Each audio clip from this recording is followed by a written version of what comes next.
ನಮಸ್ಕಾರ ಸ್ನೇಹಿತರೆ, ನಮ್ಮ ನಂಬಿಕೆಗೆ ಸ್ವಾಗತ ಸುಸ್ವಾಗತ. ಸ್ನೇಹಿತರೆ, ಶಿವಗಣಗಳ ಅಧಿಪತಿಯಾದ ನಂದಿಗೆ ಶಿವನಿಗೆ ಹೇಗೆ ಪೂಜೆ ಪುನಸ್ಕಾರ ಪ್ರಾಪ್ತವಾಗುತ್ತೋ ಅದೇ ರೀತಿ ನಂದಿಗೂ ಕೂಡ ವಿಶೇಷವಾದ ಪೂಜೆ ಸಲ್ಲುತ್ತೆ. ಅಷ್ಟಕ್ಕೂ ಶಿವ ನಂದಿಯ ಮೇಲೆ ಕುಳಿತಿರೋದು ಯಾಕೆ? ನಂದಿ ಶಿವಗಣಗಳಲ್ಲಿ ಅಧಿಪತಿ ಸ್ಥಾನ ಪಡೆದುಕೊಂಡಿದ್ದ ಹೇಗೆ? ನಿಜಕ್ಕೂ ನಂದಿ ಯಾರು ಅನ್ನೋದರ ಕುತೂಹಲ ಭರಿತ ಕಥಾನಕಗಳನ್ನು ತಿಳಿದುಕೊಳ್ತಾ ಹೋಗೋಣ. ಅದಕ್ಕೂ ಮುನ್ನ ನಮ್ಮ ನಂಬಿಕೆಗೆ ನಿಮ್ಮ ಬೆಂಬಲವಿರಲಿ.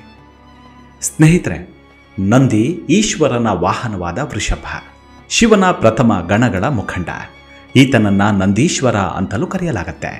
ನಂದಿಯ ತಾಯಿ ಕಾಮಧೇನು, ಸಹೋದರಿ ನಂದಿನಿ, ಶಾಲಂಕ ಮುನಿಯ ಮಗ.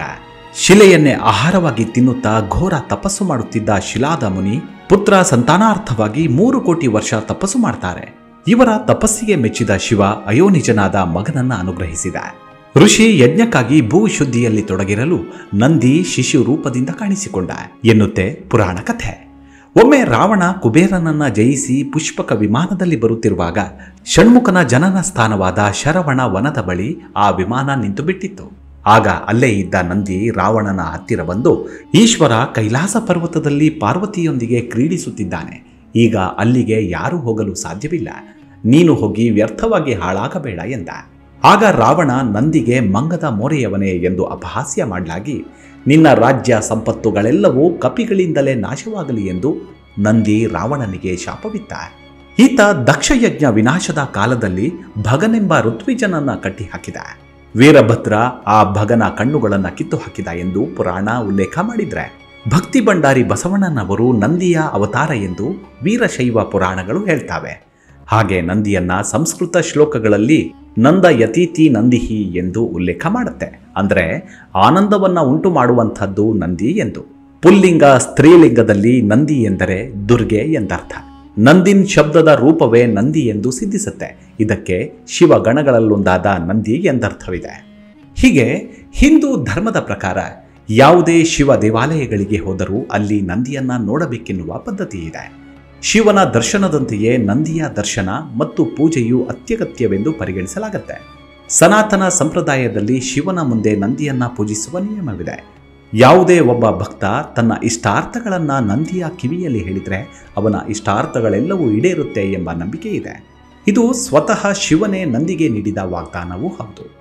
ಶಿವನ ಆಸ್ಥಾನದ ಮುಖ್ಯ ಸದಸ್ಯನೆಂದು ಕರೆಯಲ್ಪಡುವ ನಂದಿಯನ್ನ ಶಿವ ದ್ವಾರಪಾಲಕನೆಂದು ಪರಿಗಣಿಸಲಾಗುತ್ತೆ.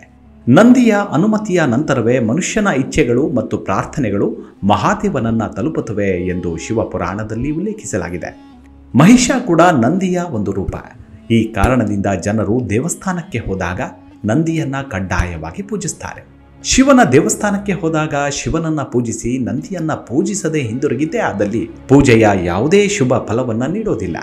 ಶಿವನನ್ನ ಪೂಜಿಸುವ ಮೊದಲು ನಂದಿಯ ಕಿವಿಯಲ್ಲಿ ನಮ್ಮ ಇಷ್ಟಾರ್ಥಗಳನ್ನು ಹೇಳುವುದರ ಹಿಂದೆ ಒಂದು ಕಥೆ ಕೂಡ ಇದೆ. ಈ ಕಥೆ ಪ್ರಕಾರ ಶಿವ ಒಮ್ಮೆ ನಂದಿಗೆ ತಾನು ಧ್ಯಾನದಲ್ಲಿರುವಾಗಲೆಲ್ಲ ತನ್ನ ಭಕ್ತರ ಇಷ್ಟಾರ್ಥಗಳನ್ನು ನೀನು ಕೇಳಬೇಕೆಂದು ಹೇಳಿದ್ದನಂತೆ. ಅಲ್ಲದೆ ಯಾವುದೇ ಭಕ್ತ ತನ್ನ ಇಷ್ಟಾರ್ಥಗಳನ್ನು ನಿನ್ನ ಕಿವಿಯಲ್ಲಿ ಹೇಳಿದಾಗ ಅದನ್ನ ನೇರವಾಗಿ ನನಗೆ ಒಪ್ಪಿಸಬೇಕೆನ್ನುವ ಕೆಲಸವನ್ನು ನೀಡ್ತಾನೆ. ಅಂದಿನಿಂದ ಶಿವನು ತಪಸ್ಸು ಮತ್ತು ಧ್ಯಾನದಲ್ಲಿ ಮಗ್ನನಾದಾಗಲೆಲ್ಲ ಶಿವನ ಭಕ್ತರು ಮಾತ್ರವಲ್ಲದೆ ತಾಯಿ ಪಾರ್ವತಿಯು ಕೂಡ ನಂದಿಯ ಕಿವಿಯಲ್ಲಿ ತನ್ನ ಇಷ್ಟಾರ್ಥಗಳನ್ನು ಹೇಳ್ತಿದ್ರು ಎನ್ನುವ ನಂಬಿಕೆ ಇದೆ. ಪುರಾಣದಲ್ಲಿನ ಕಥೆಯ ಪ್ರಕಾರ ದಾನವರು ಮತ್ತು ದೇವತೆಗಳು ಅಮೃತಕ್ಕಾಗಿ ಸಮುದ್ರ ಮಂಥನ ಕಡಿಯುತ್ತಿದ್ದಾಗ ಹಾಲಾಹಲ ಎನ್ನುವ ವಿಷ ಹೊರಬಂದಿತ್ತು. ಬ್ರಹ್ಮಾಂಡವನ್ನು ಉಳಿಸಲು ಶಿವ ಕಾರ್ಕೋಟಕ ವಿಷ ಕುಡಿದ. ಈ ವೇಳೆ ವಿಷವನ್ನು ಕುಡಿಯುವಾಗ ಅದರ ಕೆಲವು ಹನಿಗಳು ಭೂಮಿಯ ಮೇಲೆ ಬಿದ್ದುವು. ಅದೇ ಸಮಯದಲ್ಲಿ ನಂದಿ ತಕ್ಷಣವೇ ತನ್ನ ನಾಲಿಗೆಯಿಂದ ಅದನ್ನು ಸ್ವಚ್ಛಗೊಳಿಸಿದ. ಶಿವ ನಂದಿಯ ಸಮರ್ಪಣೆಯನ್ನು ಕಂಡು ತನ್ನ ಪರಮ ಭಕ್ತನೆನ್ನುವ ಬಿರುದು ನೀಡಿದನೆನ್ನುವ ನಂಬಿಕೆ ಇದೆ. ಈ ಬಗ್ಗೆ ಮಹತ್ತರವಾದ ಪೌರಾಣಿಕ ಕಥೆಯೊಂದಿದೆ. ಈ ಕಥೆಯ ಉಲ್ಲೇಖ ಶಿವ ಪುರಾಣದ ನಂದಿಕೇಶ್ವರ ಕಥಾನಕದಲ್ಲಿ ಕಾಣಸಿಗುತ್ತೆ. ಅದೇನೆಂದರೆ, ಶಿಲಾದನೆಂಬ ಧರ್ಮಾತ್ಮನಾದ ಮುನಿಯಿದ್ದ. ಆತ ಪಿತೃಗಳ ಆದೇಶದಂತೆ ಅಯೋನಿಜನು ಚಿರಂಜೀವಿಯೂ ಆದ ಪುತ್ರನನ್ನ ಪಡೆದುಕೊಳ್ಳಲು ತಪಸ್ಸು ಮಾಡಿ ಶಿವನನ್ನ ಮೆಚ್ಚಿಸಿಕೊಂಡ. ಶಿವ ಅವನ ಅಭಿಲಾಷೆಯನ್ನ ಈಡೇರಿಸಿದ. ಶಿಲಾದ ಮುನಿಯು ಪುತ್ರ ಪ್ರಾಪ್ತಿಗಾಗಿ ಯಜ್ಞವನ್ನ ಪ್ರಾರಂಭಿಸುವಷ್ಟರಲ್ಲಿ ಅವನ ದೇಹದಿಂದ ಒಬ್ಬ ಪುತ್ರ ಪ್ರಕಟನಾದ. ಶಿವಾಜ್ಞೆಯಂತೆ ಶಿಲಾದ ಮುನಿಯು ಆ ಪುತ್ರನಿಗೆ ನಂದಿ ಎಂದು ನಾಮಕರಣ ಮಾಡಿದ. ನಂದಿಯು ಶಿವನ ಅಂಶವೇ ಆಗಿದ್ದ. ಪರಮಾತ್ಮನೇ ತನಗೆ ಮಗುವಾಗಿ ಜನಿಸಿದನೆಂದು ಮುನಿಗೆ ಆನಂದವಾಯಿತು. ಮಗುವಾಗಿದ್ದ ನಂದಿಯು ಅತ್ಯಂತ ಪ್ರಭಾವಶಾಲಿಯಾಗಿದ್ದ. ನಂದಿ ನೋಡೋದಕ್ಕೆ ರುದ್ರನ ಪ್ರತಿರೂಪದಂತೆಯೇ ಇದ್ದ. ಸಾಲಂಕಾಯನ ನಂದನನಾದ ಶಿಲಾದ ಮುನಿಯು ನಂದಿಕೇಶ್ವರನ ಜಾತಕರ್ಮಾದಿಗಳನ್ನು ಪೂರ್ಣಗೊಳಿಸಿ 5ನೇ ವರ್ಷದಲ್ಲಿ ಸಂಪೂರ್ಣ ವೇದಶಾಸ್ತ್ರಗಳ ಅಧ್ಯಯನ ಮಾಡಿಸಿದ. ಮುಂದೆ ಸ್ವಲ್ಪ ದಿನಗಳಲ್ಲಿ ಮಿತ್ರ ಹಾಗೂ ವರುಣ ಮುನಿಗಳು ಶಿಲಾದ ಮುನಿಯ ಆಶ್ರಮಕ್ಕೆ ಬಂದರು. ಆಗ ಋಷಿವರ್ಯರು ನಂದೀಶ್ವರನನ್ನು ನೋಡಿ ನಂದಿಯ ತಂದೆಯಾದ ಶಿಲಾದ ಮುನಿಯನ್ನುದ್ದೇಶಿಸಿ ಹೇಳ್ತಾರೆ, ಶಿಲಾದ ಮುನೀಶ್ವರ, ಈ ನಿನ್ನ ಕುಮಾರನು ಪರಾಕ್ರಮಿಯೂ ವಿದ್ವಾಂಸನೂ ಆಗಿದ್ದಾನೆ. ಆದರೆ ಇವನ ಆಯುಷ್ಯ ಮುಗಿಯುತ್ತಾ ಬಂದಿದೆ. ನಿನ್ನ ಪುತ್ರನಾದ ನಂದೀಶ್ವರನು ಅಲ್ಪಾಯುವಾಗಿದ್ದಾನೆ. ಈತ ಇನ್ನೂ 1 ವರ್ಷ ಮಾತ್ರ ಬಾಳುವನೆಂದು ಹೇಳಿಬಿಡ್ತಾರೆ.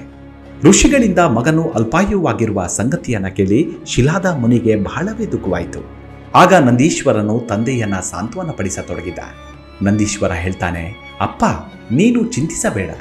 ನಾನು ಮಹಾದೇವನ ಭಜನೆ ಮಾಡಿ ಮೃತ್ಯುವನ್ನು ಜಯಿಸುವೆನು. ನೀನು ನಿಶ್ಚಿಂತನಾಗು ಎಂದು ತಂದೆಗೆ ಪ್ರದಕ್ಷಿಣೆ ಮಾಡಿ ತಪಾಚರಣೆ ಮಾಡುವುದಕ್ಕಾಗಿ ಕಾಡಿಗೆ ತೆರಳಿದ. ಇತ್ತ ತನ್ನ ಸರ್ವಸ್ವವನ್ನು ತ್ಯಜಿಸಿ ತ್ರಿನೇತ್ರಧಾರಿ ಸದಾಶಿವನನ್ನ ಏಕಾಗ್ರ ಚಿತ್ತದಿಂದ ಧ್ಯಾನಿಸತೊಡಗಿದ. ಅವನ ತಪಕೊಲಿದ ಶಿವ ತನ್ನ ಸತಿ ಉಮಾದೇವಿಯೊಡನೆ ನಂದಿಗೆ ದರ್ಶನ ಕೊಟ್ಟ. ಶಿವ ಹೇಳ್ತಾನೆ, ಶಿಲಾದನಂದನ, ನೀನು ನನಗೆ ಸಮನಾಗಿರುವೆ. ನಿನ್ನ ತಪಸ್ಸಿಗೆ ನಾನು ಸಂತುಷ್ಟನಾಗಿದ್ದೇನೆ. ಇನ್ನು ನಿನಗೆ ಮೃತ್ಯುವಿನ ಭಯವಿಲ್ಲ.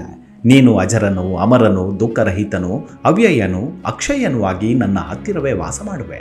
ನೀನು ಗಣಾಧ್ಯಕ್ಷನಾಗುವೆ ಎಂದು ಆಶೀರ್ವದಿಸಿ ತನ್ನ ಕೊರಳಲ್ಲಿದ್ದ ಕಮಲ ಮಾಲೆಯನ್ನ ನಂದಿಯ ಕೊರಳಿಗೆ ಹಾಕಿದ. ಬಳಿಕ ತನ್ನ ಜಟೆಯಲ್ಲಿರುವ ಗಂಗಾಜಲವನ್ನ ಭೂಮಿಗೆ ಹರಿಸಿದ. ಕೂಡಲೇ ಆ ಜಲವು ಪಂಚ ನದಿಯಾಗಿ ಹರಿಯತೊಡಗಿತು. ಅವುಗಳೇ ಜಮೋದಕ, ತ್ರಿಸ್ರೋತ, ವೃಷಧ್ವನಿ, ಸ್ವರ್ಣೋದಕ, ಜಂಬು ನದಿ. ಹೀಗೆ ಆ ಪಂಚ ನದಿಗಳ ಉಗಮವಾಯಿತು. ಆ ಪುಣ್ಯಕ್ಷೇತ್ರಗಳಿಗೆ ಸಾಕ್ಷಿಯಾಗಿದ್ದ ಉಮಾದೇವಿಯು ಪ್ರಸನ್ನಳಾಗಿ, ಹೇ ಜಗದೀಶ್ವರ, ಶಿಲಾದ ನಂದನನು ನನಗೆ ಪುತ್ರ ಸಮಾನನು. ನೀನು ಇವನನ್ನ ಗಣಾಧ್ಯಕ್ಷನನ್ನಾಗಿ ಮಾಡಿದ್ದು ತುಂಬಾನೇ ವಿಹಿತವಾಯಿತು ಎನ್ನುತ್ತಾಳೆ ತಾಯಿ ಉಮಾಮಹೇಶ್ವರಿ. ಹೀಗೆ ನಂದೀಶ್ವರನಿಗೆ ಗಣಾಧ್ಯಕ್ಷ ಸ್ಥಾನದ ಪಟ್ಟಾಭಿಷೇಕವಾಯಿತು. ತರುವಾಯ ಎಲ್ಲ ಮುನಿಗಳು ಸೇರಿ ಮರುತರ ಸುಲಕ್ಷಣ ಕನ್ಯೆಯಾದ ಸುಯಶೆಯನ್ನ ನಂದೀಶ್ವರನಿಗೆ ಕೊಟ್ಟು ವಿವಾಹ ಸಮಾರಂಭವನ್ನು ನೆರವೇರಿಸಿದರು. ಶಿವನು ಶಿಲಾದ ಮುನಿಯನ್ನ ಪ್ರಮಥ ಗಣಗಳಲ್ಲಿ ಕೂಡಿಸಿಕೊಂಡ.